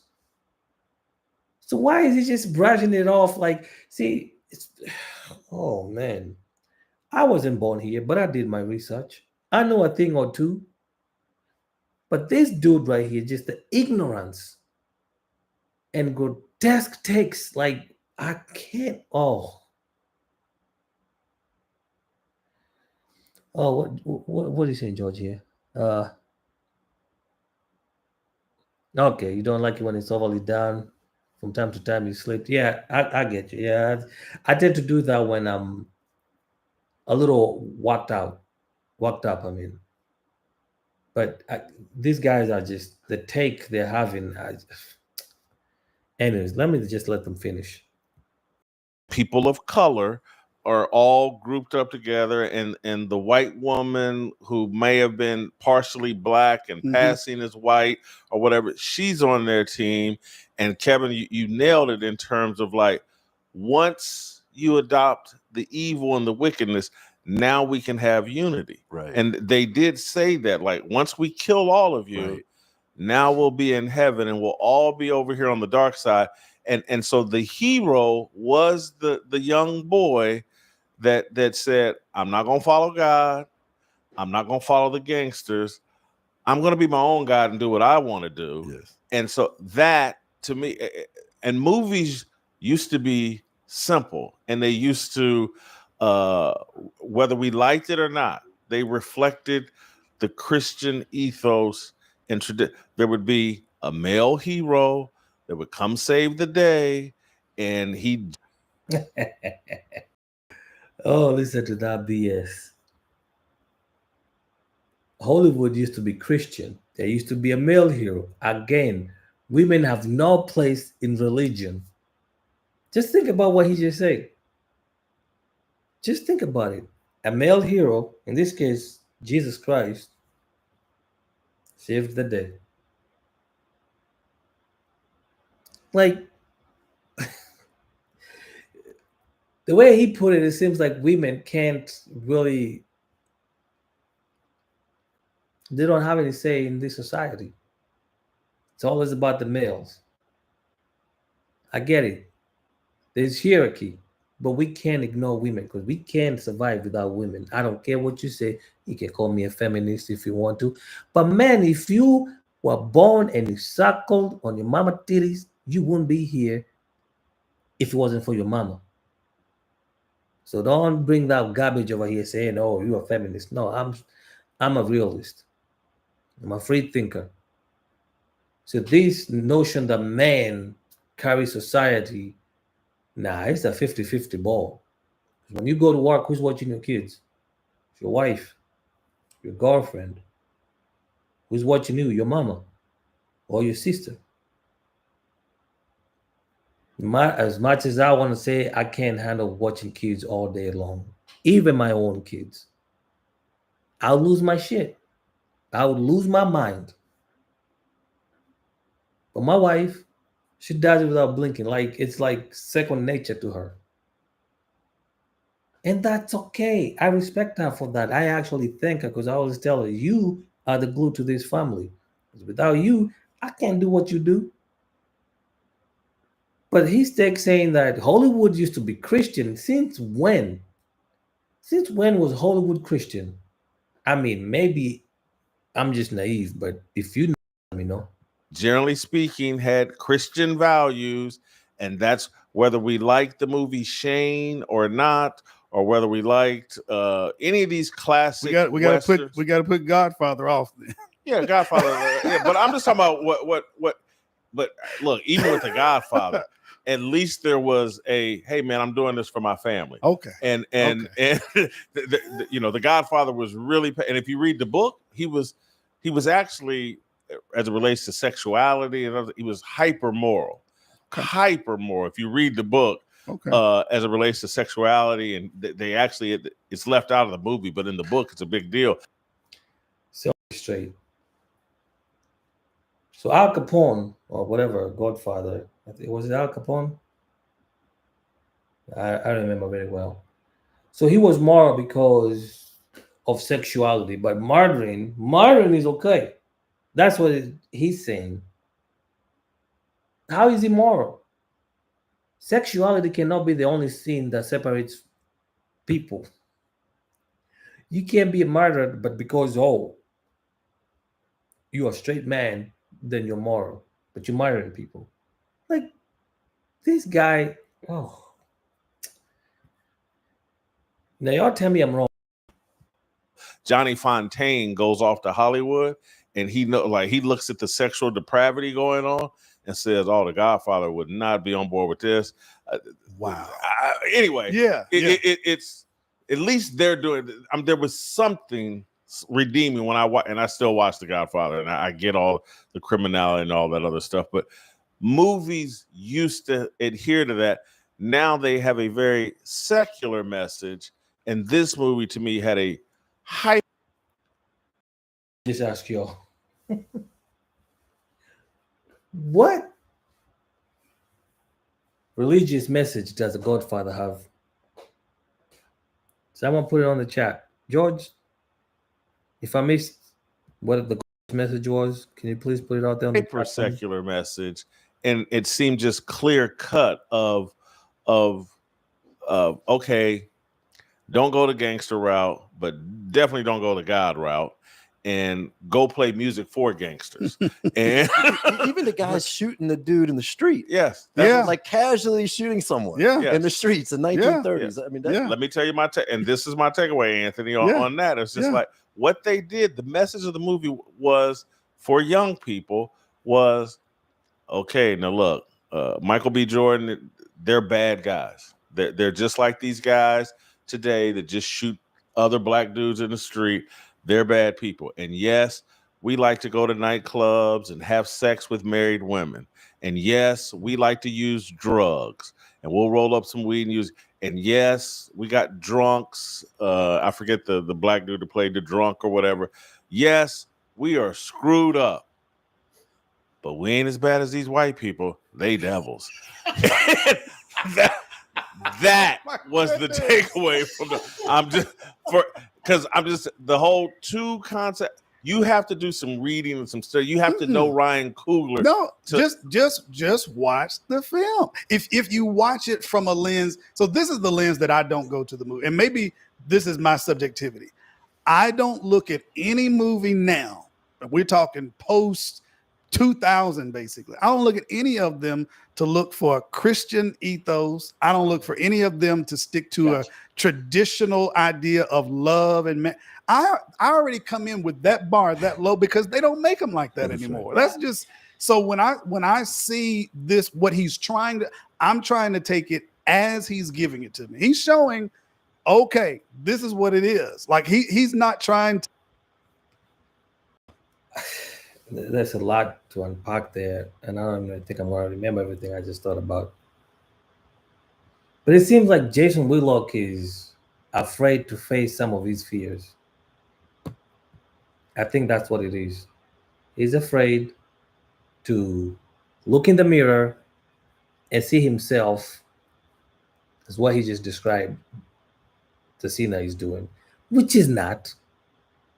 That's what society has done. It's taken us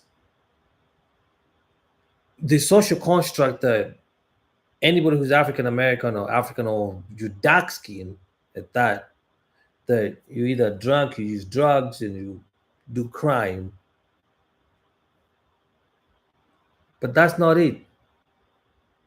We are beautiful people. That's just what society has done to us, has programmed us to think, and he's doing the same thing right there, reinforcing that narrative that anybody who's melanated, some way, they're either a gangster, a thug, or they do drugs, they're drunk, they abusive, whatever, they're angry, and that right there is just horse shit. Because that's not what the movie was trying to portray. I'm gonna repeat again of the themes that I took away from the movie. The movie explored afterlife, it explored sexuality, it explored love, death, the past, the present, Jim Crow, KKK, oppression. What else did they explore? Gifts, music, and faith. The way they are making it, if you listen to these guys without watching the movie, you would think the movie is just that evil. And that's why I'm not trying to give away a lot of the movie, because I want you to go watch it and come up with your own conclusion.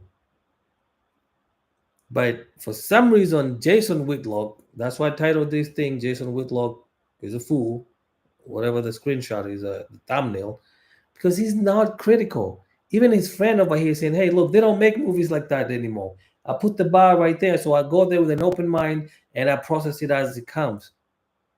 But no, not Jason. Jason, he has to throw shades at his own kind. And I'm sorry, I'm making it seem like it's about races, this versus that. No, it's just the way this guy is processing his information. I don't see him trying to promote either kind of. I think he's doing more narrative telling that, hey, this is what happens. I also see the music part of this. It was the son, it was Sammy playing the music that could have either summoned good, but it also summoned bad. And that was one of the warnings that I think his father was given, was like, hey, because he told him in the first part of the movie, yeah, I brought that guitar in here. Even though he was not, the father was not fully on board with music, yeah, I brought it in here. And I also want you to read this text. Did you see the post-credit scenes? I don't know. Maybe not. I didn't stay that long. There were two post-credit scenes. So there was one scene, it's called a mid-credit scene, right during the credits. It's an older version of Sammy. He's like, oh, I saw that, okay, where he's about 80. He's okay, basically BB King at that point with scars on his face. Right. Yeah. But even after that, there was a scene.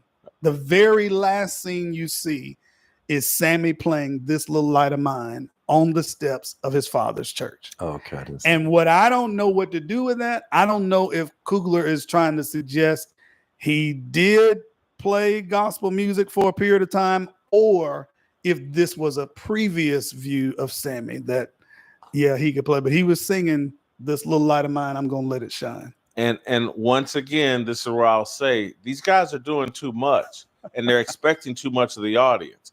Oh, now I got to sit through all the credits to get your final messaging. Hey, put it in the movie. Make it simple for me. This isn't, they've made it a. I can tell you right now, this guy has a lazy thinking process.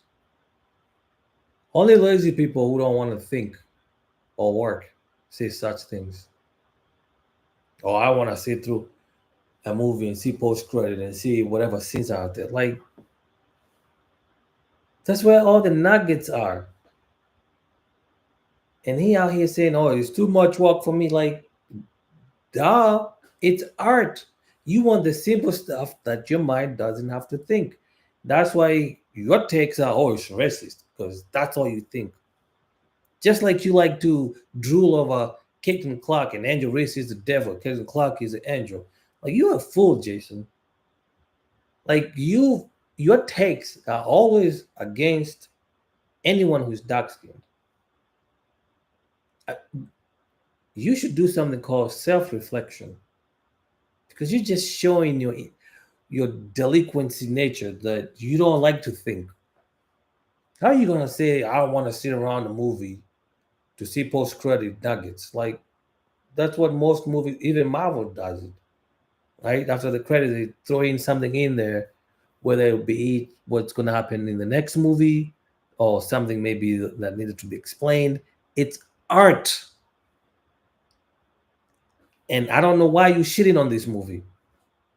Like you had nothing good to say about it and nothing constructive to say about it with your criticism. Job, and it works. There's homework to do of this movie Absolutely. afterwards, and I think that's kids don't do homework.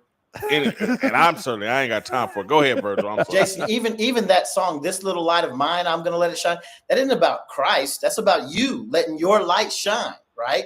And that could be interpreted in a myriad of different ways. He held on to the blues. The blues and music was salvation, and so this little light of mine, his blues, he was going to let it shine. That had nothing to do with pointing back to Christianity or Christ or anything that his father taught him from the beginning. This movie is not about Christianity. I mean, am I wrong here? What is it that I'm missing? Was this movie supposed just because it says sinners? And I'm pretty sure all four of them do not know what sin means. But you should go read First John, verse number 4. Sin is breaking the laws of God, and if we break those, then you're a sinner. The God of the Bible, mind you. Don't want you to get me wrong here. That's what sin is. So if the movie was titled Sinners and you thought it was going to be about Christianity, maybe you should have read the plot before you invested time. Because I feel like everybody's just jumping on. The other thing that I would say about that I think is really kind of telling. It's just I hear what Anthony is saying about the fact that we don't post 2000 we no longer see any Christian themes or any Christ-like themes. I get that, but most movies, even if you think about Django, you had a person who was evil, a person who was good, and good overcame evil.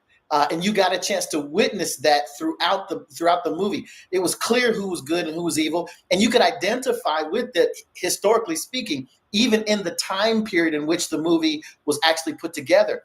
That wasn't the case here. This was just absolute confusion all the way around. And white people, not what they were doing, but just the fact that they were white was the issue of that attached them to the evilness that they involved themselves with. That I don't know if you guys understand the stupidity this guy is spilling out right now. So this movie goes about maybe 30 minutes before any Caucasian folk is introduced. No, that's not one. That's before the vampires are introduced, right? Like I asked earlier, besides Blade, how many melanated vampires do you know?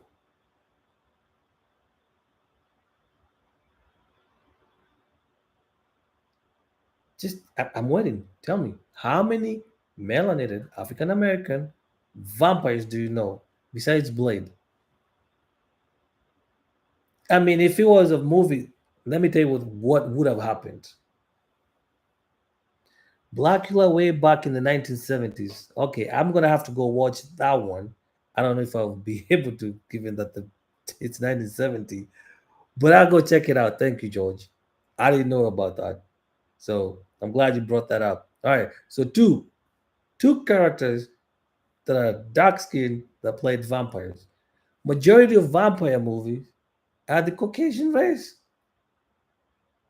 Even right now, if you close your eyes and imagine, you won't imagine Blade. You're gonna imagine a Caucasian character as a vampire. Even Dracula back in the real Dracula, not like, I mean, he didn't have fangs. They just called him Dracula up there in Romania.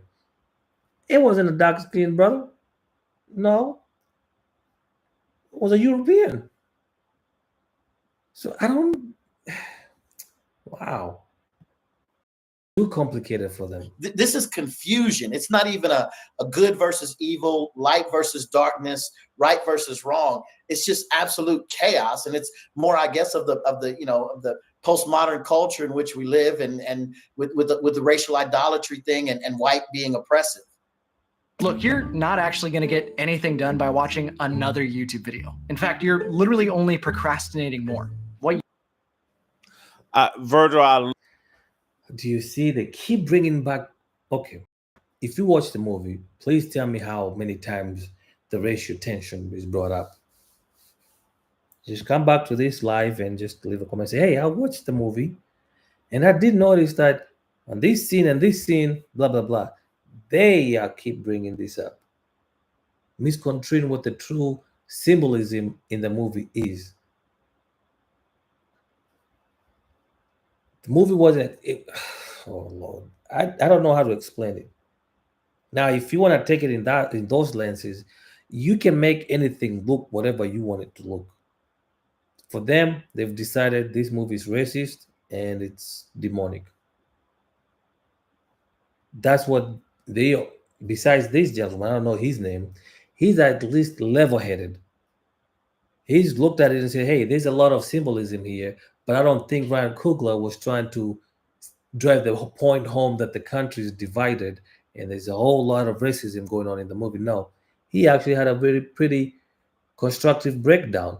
Besides these other three guys here, they seem they have an agenda because they bring in DEI, they bring in.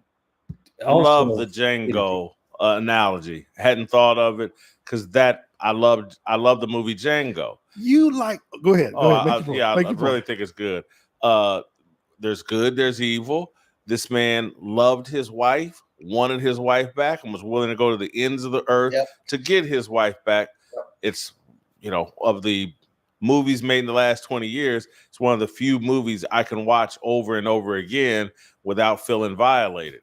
And so that's there. This whole deal of there is no good and evil. And that we're all just evil. And if we'd all just admit that and acknowledge that, we would now have harmony. That's a really satanic message when those of us that know the truth, it's like, no, if we all submit, then we'll have some real harmony. Then, we'll have some real celebration. That's and so I get my standards for movies. I go to virtually every movie I go only so I can evaluate it and figure out what they're trying to say to the culture.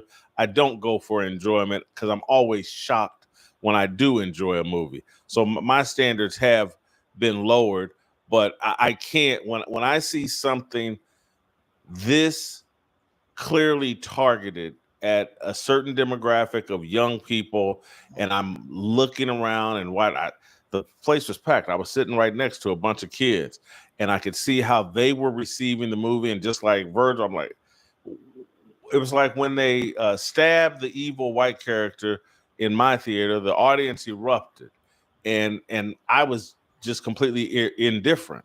And I was like, wow, they're really into this movie, and they have identified who they think is the bad guy in this movie. And I'm just like, all these people are repulsive to me. But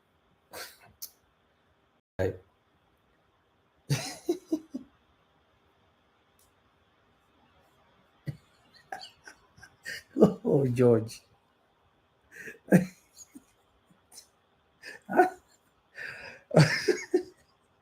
That's a very good question, man. I'm laughing, but it's a very good question.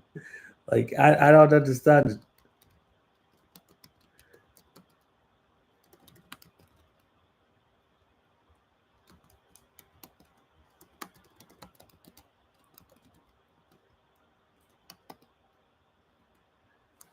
Like,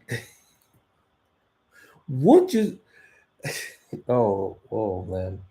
So the young people he's talking about down there in Tennessee, they're celebrating, hey, the vampire is dead, and he's repulsed by them just because the vampire is supposedly Caucasian in his mind. So it's art. And even when people appreciate it, he's mad. Like, he'll never be happy. Never. I don't think Jason will never be anything that is produced by All the vampires were bad. one of these guys. All the vampires were bad. All the people were bad in this movie. What? No, I Have you ever seen a good vampire? I mean, they try to kill you, try to eat you. Now he's saying all the people, even including the pastor, was bad. That's what I got. What I'm saying is we see it differently. I do agree. It wasn't a good versus evil. I'm saying it was a survival. That was it. Salmon was just a survivor. I don't see him as a hero. I see him that I survived. I'm not advocating the message, but in terms of the vampires, the initial vampire was white, and the two people that he infected were white. Yeah. But then after they started biting everybody else, they were killing all the vampires, not just the white ones. I got it. Yeah. But exactly. between the three white vampires. I'm glad in this panel is like, yeah, you know what? You're full of it. You full of it. That showed up to infect everybody else. The KKK guy that sold him the building and then brought the KKK, and somehow Michael B. Jordan. The thing at the end made no sense. How would Michael? He just went up all night fighting, and everybody basically died. And he says, "You know what? I just got here yesterday, but the KKK is coming, and so I'm gonna go hide in the bushes with this gun, and I'm gonna mow them all down." He turned into Rambo. Yeah. It's just like, this is crazy, and that was the final like deal of like, if you missed it, and someone's gonna tell you that it was just the vampires. No, it's white people. They showed up. These real life vampires that hadn't been bitten. They showed up to do even more destruction. And our hero, whatever one of Michael B. Jordan's brothers was named, killed them all. And black woman reappears, and she's got a baby, and they float off into heaven when he died. Bad movie. Well, and the characters were likable. I loved all the characters. I thought the acting was great. I really did. I mean, there wasn't a character I didn't like, which makes it, to me, even more subversive because it enrolls me in the film, and I'm kind of rooting for one guy, and I'm kind of hoping for the others, and then there I am, but it's chaos. Like the last thing I'll say, just in terms of what they're trying to tell young people, your ancestors were just like you, and they were having sex in the club before Usher ever sang the song. All right, I'm gonna stop this nonsense here because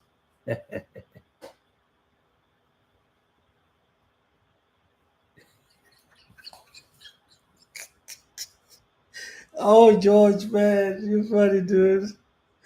You say if the movie's going on with Whitlock's head, he should get a stepstool. It's not the writer's job to lawyer for you. Oh my God. A round of applause to you, George. Man, you made this live so enjoyable. It's my first live, man. And I have to say, man, I've enjoyed it just because of you, George. Like, thank you so much. I think you're funny as hell. Appreciate the comments. Hey, man, if you want to get more, hey, you're welcome. No, thank you for letting me rant. Initially I was gonna start at 8 and then got some technical issues, so I had just to go off of the fly without my notes and all that. But hey, if you want to enjoy more satire, first of all, before I even ask you to subscribe, just go read the channel's description, because a lot of people come here and they find that whatever I talk about is not what they expected. So if you find that you like satire, say feel free to subscribe. But right now I'm just gonna